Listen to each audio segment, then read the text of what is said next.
We are seeing the creeping advance of fascism in the land of the free. America is being captured by the rise of fascism and the far right. We are seeing a repeat of the pattern that we saw in the rise of previous fascistic dictatorships, such as Nazi Germany, such as the leadership in Italy. We are seeing the same pattern today with Trump in the United States. He has captured state institutions. He is violently suppressing dissent and protest. He is expanding global influence and engaging in neo-colonial aspirations. America is becoming a corporate plutocracy, suppressed beneath the yoke of the Trumpian agenda.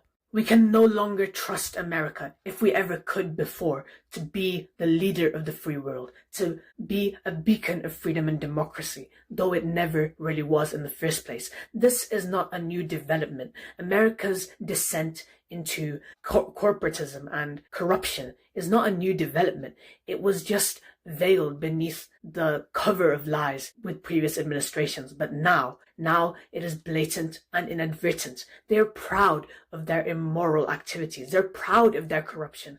But before, it was all concealed, it was all suppressed, and it was all hidden.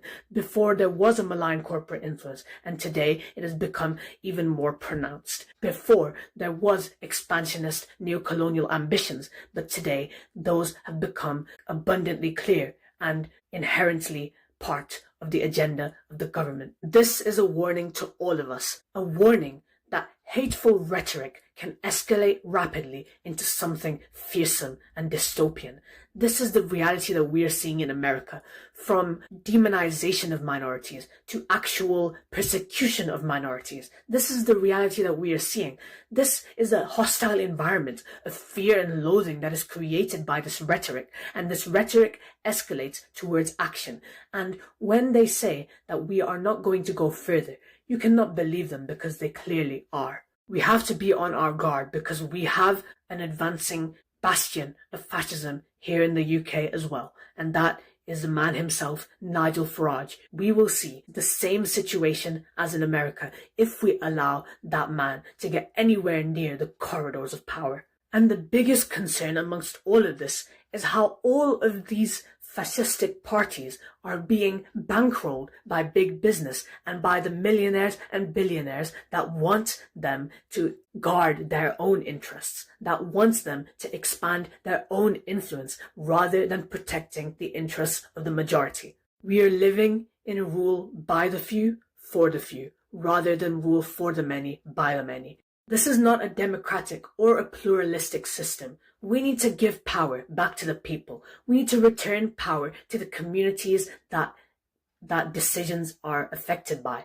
We need to give power directly into the hands of the people. Direct democracy is the future of just and moral societies. Citizens' assemblies to give people a direct say in the decisions being made. An actual democratic system, not the brutal reality of first past the post, which marginalizes alternative views. We need restrictions on political donations and extreme wealth, both of which act as malign influences that distort society, that capture governments, and make sure that our priorities as the majority of people, the people who are oppressed beneath the yoke of the system, our priorities are never adhered to. Our priorities are never sorted out.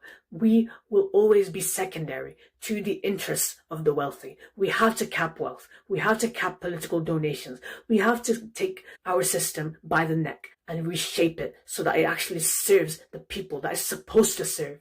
You call this a democracy when we have a 900-member House of Lords, most of which are cronies and appointees, most of which are not democratically elected by the people, yet have an outsized role in determining how our legislation is made. And you cannot tell me that we have liberty when our every decision and the government's every decision is shaped by the actions and by the lobbying and by the wealth of elite corporations that have an outsized role within society.